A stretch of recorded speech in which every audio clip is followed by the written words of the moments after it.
Well, a very good evening and welcome to Weekend Prime. My name is Abi Agina. We have lined up a lot of what's been making headlines across the country, including the president's move in regard to the latest development which NASA is planning for the swearing-in come next week. On Tuesday, we take the highlights first. That dialogue that transforms lives, that brings development. Lakini hii ya kuongea masiasa, hii igojee 2022, mtaongea na William, mimi nitakuwa naenda nyumbani. Uhuru tells off NASA over calls for dialogue. We are doing the launching of a People's Assembly. Atuongei na Uhuru kugawanya serikali. Okay, if you don't want dialogue, wait for my swearing in, Raila tells Uhuru.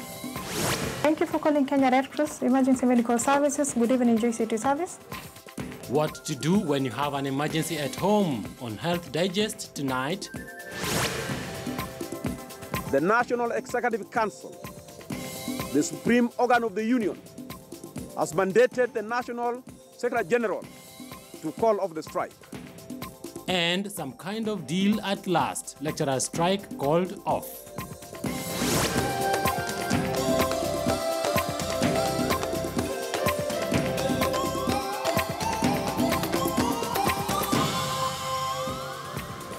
Welcome to KTN Weekend Prime. The president's advisors are piling pressure on the head of state to quickly constitute his cabinet in order to avoid a possible grand coalition agreement that they feel NASA leader Raila Odinga is seeking ahead of his so-called swearing-in on Tuesday. KTN News has obtained a secret report of a strategy meeting held this past week to advise the president on how to conduct business so as to counter NASA's plans. And as Timothy Otieno reports, the president emerged today with a strongly worded message to NASA that there is no more room for dialogue, at least not before the year 2022. It is this document that perhaps reveals the intricate details of what the Jubilee administration is planning a few days ahead of what NASA says will be the swearing-in of a person they call the People's President. The two-paged document that forms minutes of a meeting among top Jubilee strategists advises that the more the head of state keeps the country in waiting for a cabinet nominees list, the more they are handing the opposition ammunition to use to negotiate for a grand coalition government. In the documents, the advisors suggest that, quote, we need to note that naming of cabinet will, quote, shut the door on NASA leaders' mkate nusu aspirations, end of quote. And it is perhaps advice that the president and his deputy are taking very seriously. While speaking during the funeral of the mother to Murang'a woman representative Sabina Chege, the head of state, in a remark pointed at the leadership of the opposition, which has been calling for dialogue with the government, insisted that the only dialogue he was willing to engage in was one of development for all Kenyans. Lakini hii ya kuongea masiasa, hii igojee 2022, mtaongea na William, mimi nitakuwa naenda nyumbani. Sasa tuko na serikali, tuko na viongozi, na tuko na agenda ya kupeleka taifa letu mbele.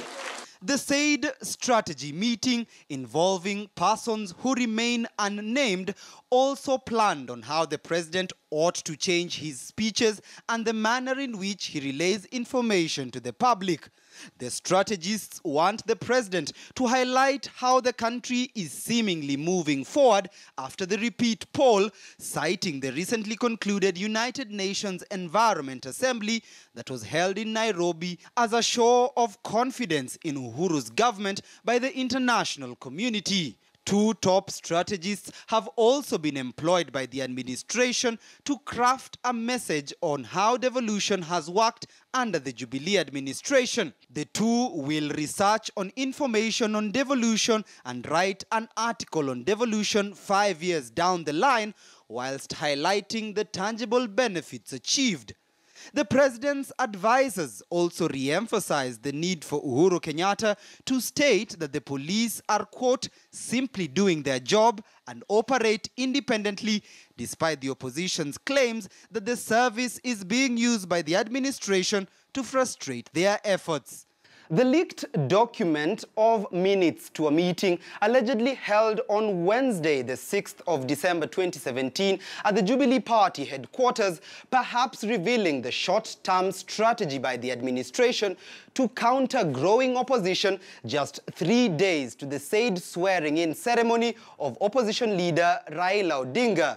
But the black and white put on paper is only as good as its implementation. So will President Uhuru Kenyatta heed to the advice of some of his closest confidants? Timothy Otieno, KTN News.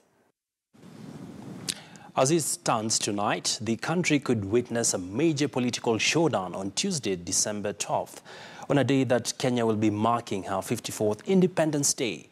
The National Resistance Movement is set to announce the venue for the swearing-in of NRM leader Raila Odinga after rejecting calls from US, UK and Germany envoys, as well as the charge to cancel the event for fear of violent confrontation from the police. Our senior political reporter Duncan Haemba has more. We are doing the launching of a People's Assembly.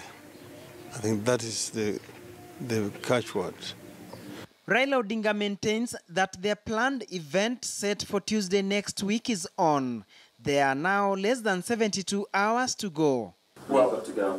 On Friday, top diplomats, the US, the UK and Germany, together with a host of religious leaders, met with NASA leadership in an attempt to have them shelve the swearing-in and allow a dialogue whose endgame would be a negotiated political agreement. An offer NASA flatly rejected in talks that were led by ANC party leader Musalia Mudavadi and Wiper's Makueni Governor Professor Kivutha Kibwana and Kitutu Chache Member of Parliament Ford Kenya's Richard Onyonka.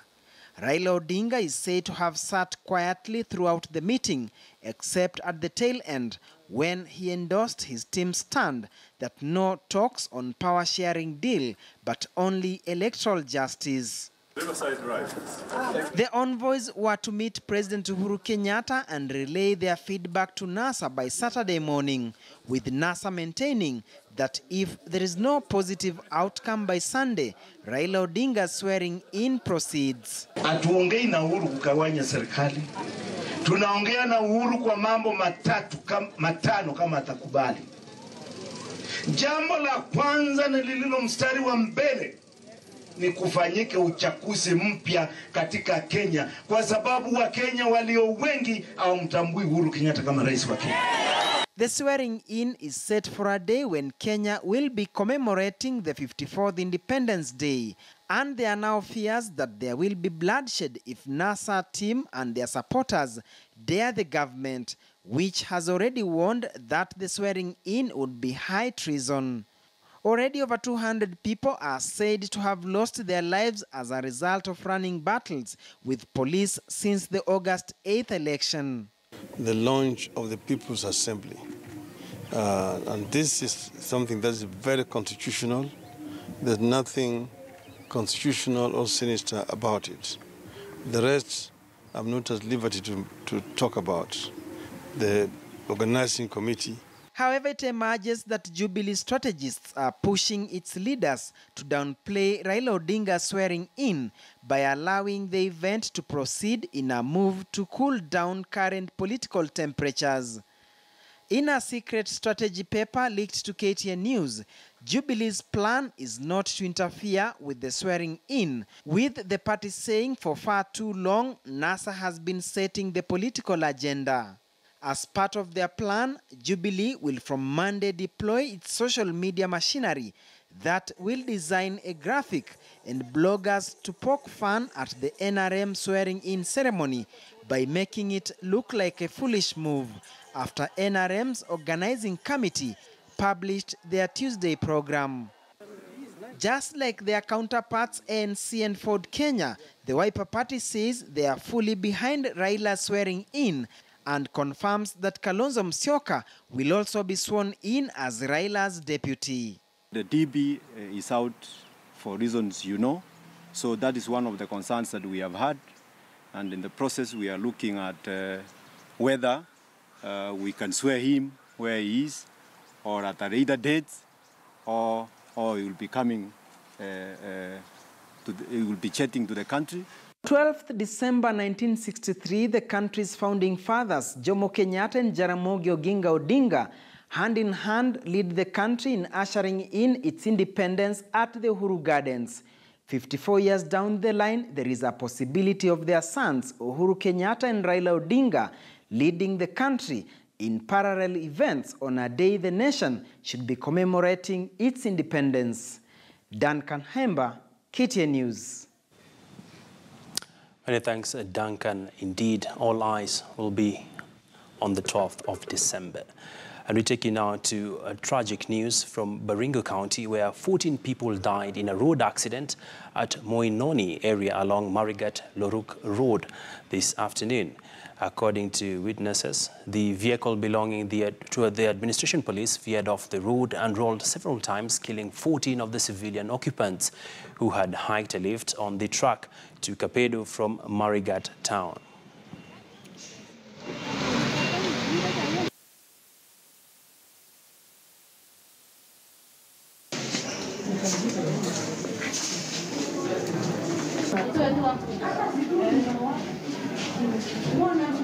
Tukasikia kitu imeanguka na tumekuwa kwa mkutano dogo ya wazee tu na the environment. Then tukakuja sasa tukakimbia kukuta watu 15 wamekufa tayari. Wengine tukatoa kusaidia na kutoa hiyo vitu yote mpaka penye hiyo maaskari walipoingia. Na watu ya Red Cross, watu ya hiyo maaskari kutoka Kabarnet na Loruku. So far, the scene has been cleared, and our men are around to ensure that everything is secure until the last item is removed from the scene. May their souls rest in peace. And tonight, in this very show, at the top of the hour, Dr. Mercy Korir, our in-house medical correspondent, will be hosting the Kenya Red Cross Society emergency response teams to show you what to do in a common emergency situation. Dr. Mercy, maybe you can give us a sneak preview of what to expect in your show. Well, we'll be simulating a few of the scenarios that are common or might happen at home, like when a child chokes. What can you do? If somebody collapses and they're unconscious, what can you do? If a child also collapses and they're unconscious, what can you do? And with me will be Dr. Muthoni Tonjira and Victor Makori, who's a paramedic from the Kenya Red Cross, and they will be able to tell us and show us what you should do exactly. And we'll just start by showing a brief simulation. Dr. Muthoni, let's assume this person has fallen down, he has collapsed, he has no pulse. What can be done for him? So once you've established that the person doesn't have a pulse, you need to immediately commence cardiopulmonary resuscitation. So you'll come to the midline of the chest, which can, using your hand, interlace the way I'm demonstrating here. Then you'll give 30 chest compressions at a rate of 100 beats per minute, after which you give 2 breaths, and then repeat the cycle of the 30 chest compressions and 2 breaths. That is just a brief of what we'll be doing at 10 p.m. on KTN News. We'll be able to demonstrate some of these scenarios so that you are able to know what to do in case of such an emergency, Abby. Well, interesting. We definitely will be looking forward to that, especially now where we're going to the festive season. It might be somewhere someone might collapse and you might be wondering, what can I do to save the situation? Keep it locked here on KTN News. We're going to take a quick commercial break.